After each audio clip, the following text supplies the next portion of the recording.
Let's do it. Okay. Welcome, everyone. Welcome to you if you are listening to us live or if you're watching this as a recording later. If you are watching live, you have joined the Rainbow Inspirations episode, for August. And I'm so happy that I got to meet Holly Sims out of the deal because now I feel like I have a new friend and ally in the universe, and you will get to know Holly too. At AARP, we believe that people's stories are important, all people's stories, and the LGBTQ community have unique stories to tell. Members have unique stories to tell, and they're part of the fabric which make us all human, which is why we record these stories. So, Holly, welcome. Thank you. Glad to be Yeah, here. I'm glad you made it happen. Holly's about to turn 71 years young next week. Mhm. And we were just talking a little bit about the developmental path of aging and how, after your working years, we continue to develop and evolve. And Holly was alluding to a development that has brought her into a more authenticity within herself in this chapter of life. And can you just share a little bit more about this chapter of life and what it means to you, Holly? I've never been as happy as I am now. Never in my life. And more grateful.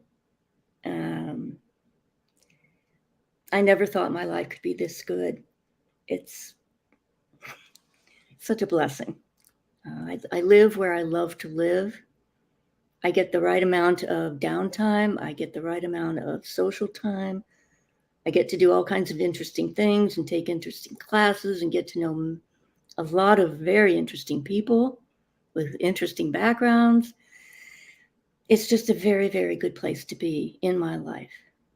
May we all have such an experience as we enter our seventh decade of life Oh, of so satisfaction, deep satisfaction. yeah. Well, speaking about that, I'm curious about your spiritual kind of journey, your spiritual life now, and how it's evolved for you to come to this place of peace with God and satisfaction within. What would you like to share about that? I didn't grow up in any church. Um, I kind of just came to God on my own during college. And all my life, until I finally came out to myself, I couldn't understand where the gap was. It was like part of things were going this way and the other part coming and then going under or going over.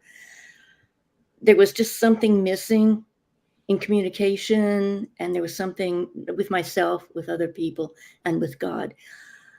I realized after I came out to myself that that all fell away, that discomfort, that feeling that something's just not where it should be. And it just came with a huge amount of relief and peace. Wow. Yeah, it was great. But the church side of it that came along did not end well, and it was over the issue of being gay or lesbian.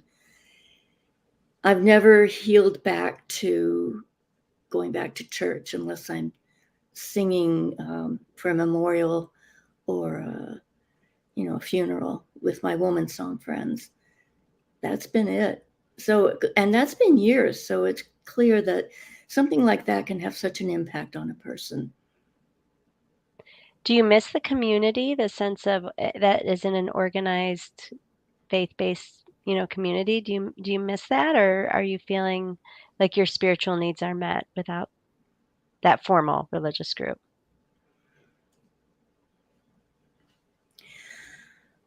I feel that my needs are being met right now. Okay. I don't know about next year or the year after that. I'm solid in my faith. Uh, it would be nice to. Here's the dividing line. I have never had an experience of being who I am in every way in a faith community. Because even the last time I didn't give anything away, I didn't feel like I could be safe doing that or comfortable. And then pretty soon I started to hear little rumblings of gossip around the congregation that, did you know gays are infiltrating our congregation. And that just even parted me further away from the whole experience of worshiping with other people. And then when I saw the terrible form that they were putting out to the youth of the church that nailed the gay lesbian question with them, that was it. I just couldn't. And then I look at all the churches throughout history, throughout now, many are making great strides. And I give them all credit for that. It's huge. But there's still so much division and rancor over it. That's such a sad thing to, of all the things in the world, that's the thing that's breaking churches up. I just can't. Not Yeah. now. There's other things that you wanna put your attention towards, it sounds like, right now. Yeah. Not now. Yes. And what are some of those other things that are bringing you joy, that you're fulfilling in this time of authenticity and satisfaction in your life? Well, music is always first. And I've said it for years, and it's absolutely true that I sing more than I talk. Hmm. And it's still true. I know Mm. my neighbors can't hear me. The walls are thick, but anybody walking by my apartment can hear me. Sorry, folks. I love music. I love singing with other people. I love theater. I used to do a lot of that, acting, and then also stage managing at a venue in Charlotte. Mm. Uh, Writing. I've been published in many different anthologies and magazines. If it dancing, if it has to do with the creative arts, that's what I'm all about. Yeah. Mm-hmm. Is that part of where you find peace with God? Yes, yes. And when I used to stage manage in Charlotte in this lovely little venue, the artist would go out. I talked to them ahead of time and then go out on the stage, and I would sneak up to where nobody could see me up in the balcony and watch. And what I could see was this person sharing this incredible gift given to them by God with an audience of people that went out of their way, they spent their money, they got the babysitter, they drove to the venue, and they're all sitting there just rapt attention. And the ones in the first and second rows, you can see their faces, and they're just like this, smiling, totally into it. And I could see this going back and forth. And to me, that was a holy thing. Every time, those were the words that came to me. This is a holy thing. When I hear you say that, it makes me think about wholeness and about the Mm. just the interconnection between us separate beings and also how we become whole when we're connected in some way. It's just the concept that arises for me. That's very, very beautiful. Thank you for the story. Are you able to express your creative energy now? And if so, what are your primary? I know you sing more than you talk. And you're with Woman Song, which is awesome. What else? I had to quit Woman Song due to disability, um, Mm. from the car accident. I am not ready to sing here. I am signed up for a couple of art classes because I'm dipping my toe back in the water of art. I'm taking beginning watercolor from a fantastic teacher and a friend from Woman Song. And Exciting. it's just so splendid. And I'll be taking pottery pretty soon. I've had many things up in the gallery upstairs during showings. I've kind of run through all of those. So I need to make more art. Mhm, mhm. Mhm. This is hopefully will be opening up for you in your Yeah. 71st, 72nd year and beyond, this Yeah. making more art. You mentioned the car accident. Mhm. Do you wanna say anything else about the car accident and how that has changed things for you, when it Oh, happened, and it changed everything. Um, I did get a brain injury, so my short-term memory has suffered ever since then, where I have to write everything down or it's gone. wow. And that's tough. It's hard to earn a living like that. people expect you to remember things. Whoever calls on that phone. Nobody ever. That's Oh well, funny. never mind. It'll Um, yeah. Nobody even has that number. Anyway, where was I? Short-term memory, Short-term ironically. memory. See, Well, see. the phone got you there. Also, the pain from the bones breaking and the laceration, and it was huge. Only I think, well, now I'm in the place where I belong because everybody's got aches and pains, Hmm. and everybody's got a pretty bad memory, so I fit right in. And they can complain, and I say, well, how would you like to be that way from the time you were 24? Huh? Huh? Get pretty good at it. Is that when the car accident happened? When Yeah. you were 24? Yeah. Wow. Yeah. And It so changed everything. so that affect that aff was when you left Woman Song? Was after the car Oh, accident when you no. When I came to Asheville, I got into woman song right away. Mhm. And for me, that was my family for about 21, 22 years. My family. We love singing together, playing together, doing art together, helping each other out through this divorce or that house burning down or whatever it was. We just enjoy each other so much. And to have that bond of a need to sing and to work that hard to sing and have that much fun. It really was to me like leaving a church. But I still have some of the friends and I still have the memories and the photographs. So it's okay. I was glad to have it, really blessed to have it. So the car accident happened when you were 24, Mhm. and when you came to Asheville, part of how you created community was through Woman Song, but you're no longer a part of that. So tell us about the community that you are a part of now, and yeah, how that's you alluded to being in a place where a lot of people hurt and have short-term memory Mhm. concerns. So tell us We have a about lot in common. what's your community like today? Wonderful. The people here, my neighbors, are wonderful, vibrant, gutsy people, courageous people. When I hear of things that they did in their past, I'm so proud of them.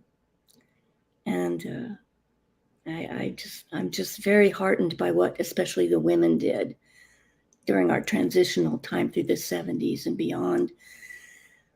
People have senses of humor. People want to do things and try new things and be active, go places.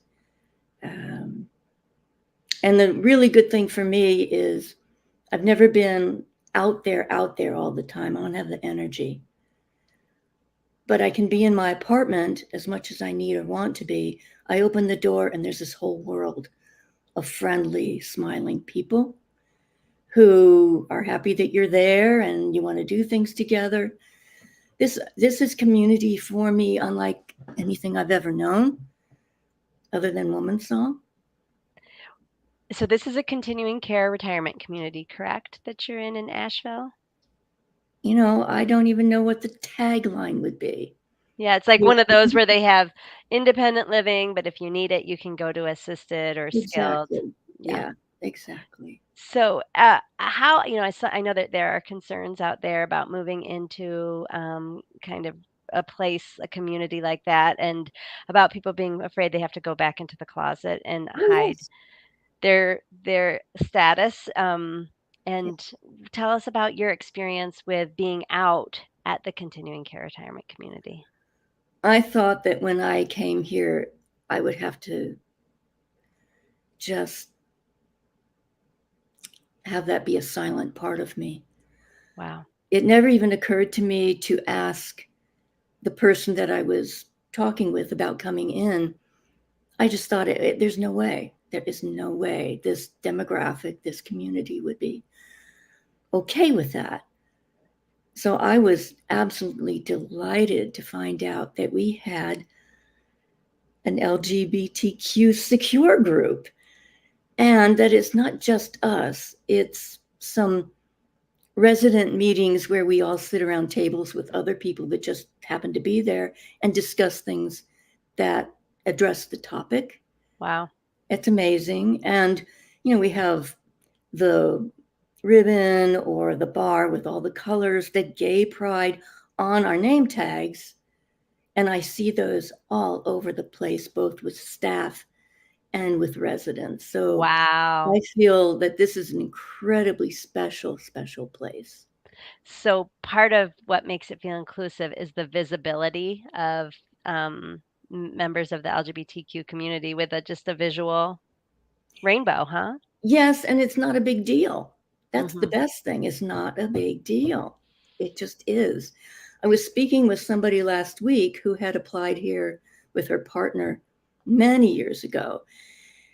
And she told me that when they wanted to come here, they were told that they couldn't be in a apartment with a same-sex person that wasn't their family. And she was delighted to hear that that has done a complete turnaround. Um, Well, bravo to that Bravo, Givens community. Estates. Hmm. Yeah, Yeah, bravo, and may they be hold the torch, the flame of possibility for other long-term care communities I hope where, so. this is a great example and your reflection of how you feel. It's palpable and it gives me chills. And there's no bigger impact than to let people be themselves. Like Isn't that the truth? for the and I mean for as we develop, I mean your whole life you want to be able to be yourself, but especially once you've kind of found it. Yes, Yeah.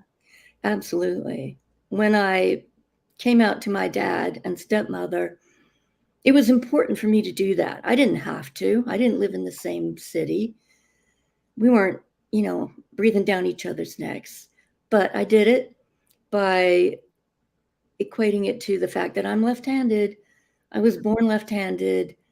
I will always be left-handed in a right-hand world, but I'll never be any good at it, and it won't be truly me.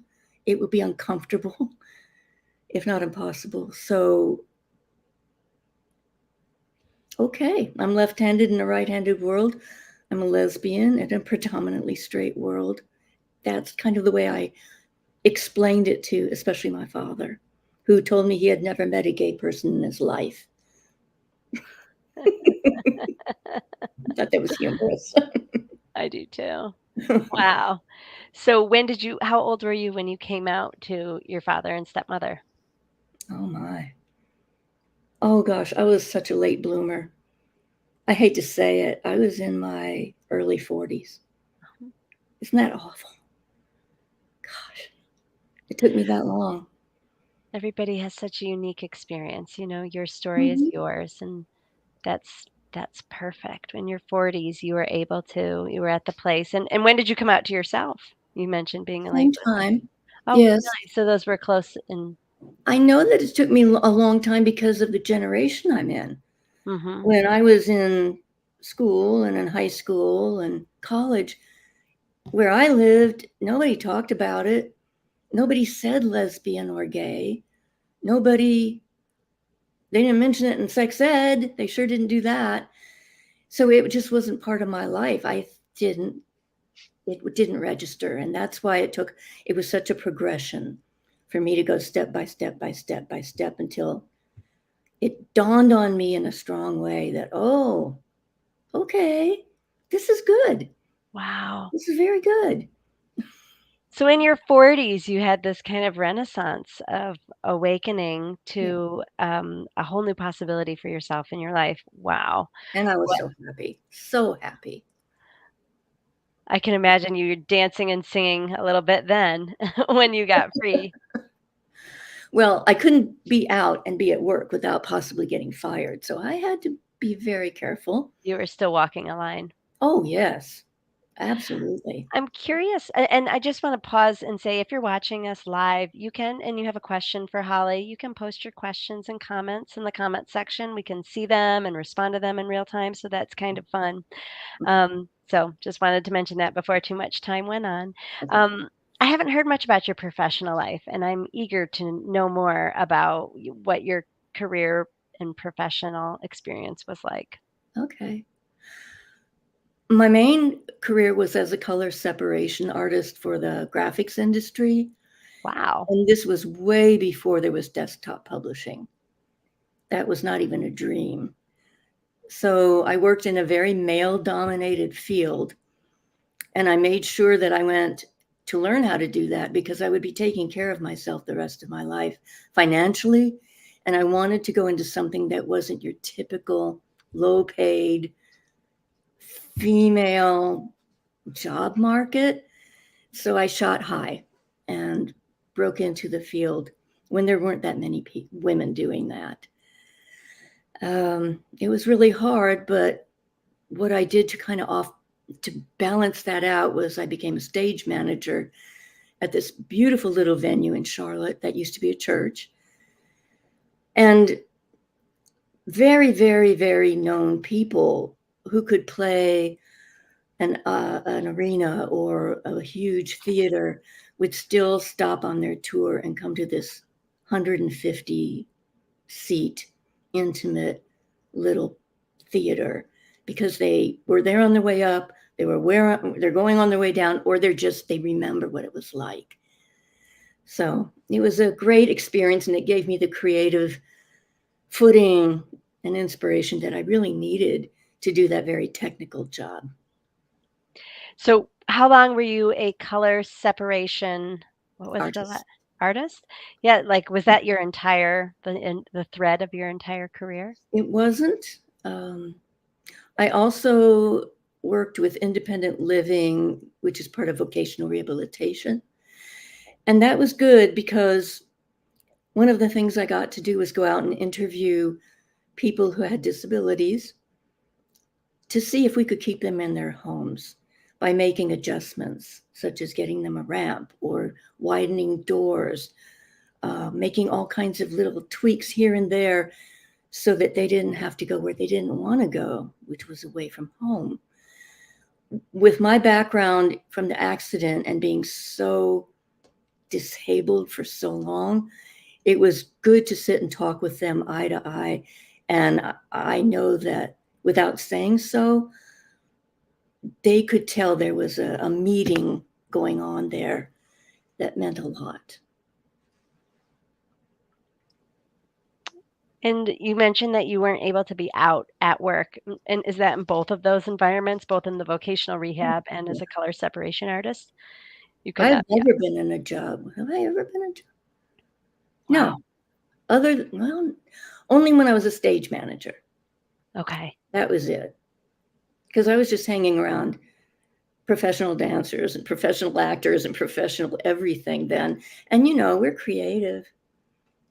Creative people tend to be People more accepting in general. more accepting, I very mean, it's accepting.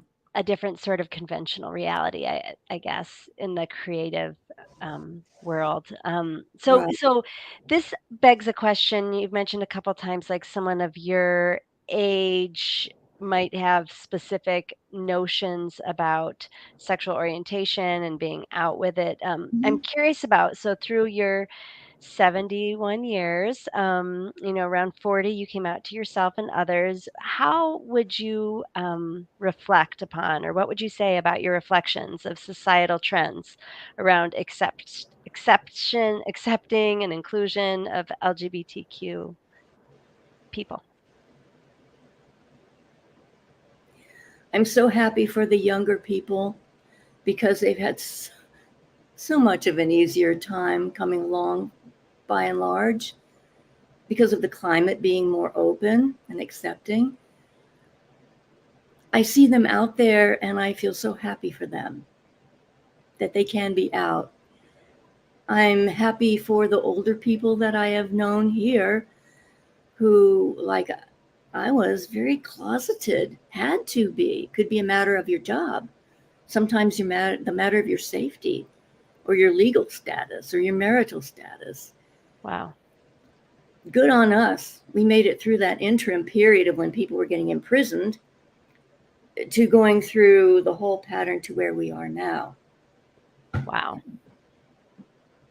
So, what words of encouragement or support would you share with people who are struggling to accept themselves or come out to themselves or others. Even if we do live in a more open time, I know Right. there is still that struggle, that internal struggle. There sure is. Don't do it till you're ready to.